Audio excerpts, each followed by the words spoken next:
একটা ব্যাপার দেখায় আপনাদের। এই ক্ষেতে দেখতে পাচ্ছেন এই যে শামুক, বিভিন্ন জায়গায় শামুক ছড়াই ছিটায় আছে। আমি এখানে জুতা পায়ে দিয়ে হাঁটতেছি, কিন্তু একজন কৃষক সে কিন্তু কখনো জুতা পায়ে তার এই ধান খেতে বা তার জমিতে আসে না। একজন কৃষক কিন্তু আপনার সবসময় খালি পায়ে হাঁটা চলাফেরা করে। ইভেন এখন যারা ধান এখান থেকে বহন করতেছে, ধান বয়ে বাড়ি নিয়ে যাচ্ছে, তারাও কিন্তু খালি পায়েই হাঁটতেছে।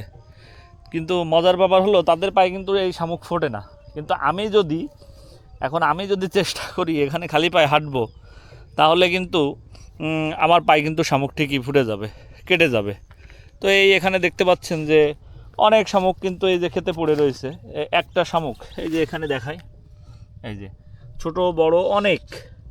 আমি জুতা পাই, আমার ফুটতেছে না। আবার অনেকে খালি পায়ে হাঁটতেছে, অনেকে না, সবাই খালি পায়ে হাঁটতেছে, কিন্তু তাদের কিন্তু কিছু হচ্ছে না। তো মজার ব্যাপার হলো একজন কৃষক বা প্রান্তিক লোকজন তাদেরা যে প্রকৃতির সঙ্গে কিভাবে মানিয়ে নিয়েছে নিজেদেরকে, এটা তার একটা উদাহরণ। শুধু এমন না, আরও বিভিন্ন জায়গায় যারা উপকূলবর্তী মানুষ আছেন, তারাও সেই প্রকৃতির সঙ্গে যুদ্ধ করে বেঁচে থাকে। তারা নিজেদেরকে সেইভাবে তৈরি করেছে। তাদের যে পায়ের তলা এবং হাত কি পরিমাণ শক্ত, যদি একজন কৃষকের হাত আপনি ধরেন, তার পাটা দেখেন, তাহলে বুঝতে পারবেন। আমাদের হাত তো সেই অর্থে একদম নরম, তুলতুলে বলা যায়। যে আমরা সবসময় কলম দিয়ে কাজ করি, জুতা পায়ে হাঁটি, অফিসে বসে থাকি। আসলে আমরা রোগেও আক্রান্ত এই জন্য বেশি। সেই অর্থে কিন্তু প্রান্তিক মানুষজন এবং কৃষকরা অনেক সুস্থ থাকেন। এটা একটা বড় উদাহরণ। তারা তাদের মাটির সঙ্গে সংস্পর্শ আছে, তাদের জীবন জীবিকা এইভাবে চলে। তারা এই যে শামুকের পরে পা দিলেও, এই যে এখানে একটা শামুক, এই পা দিলেও কিন্তু কাটবে না।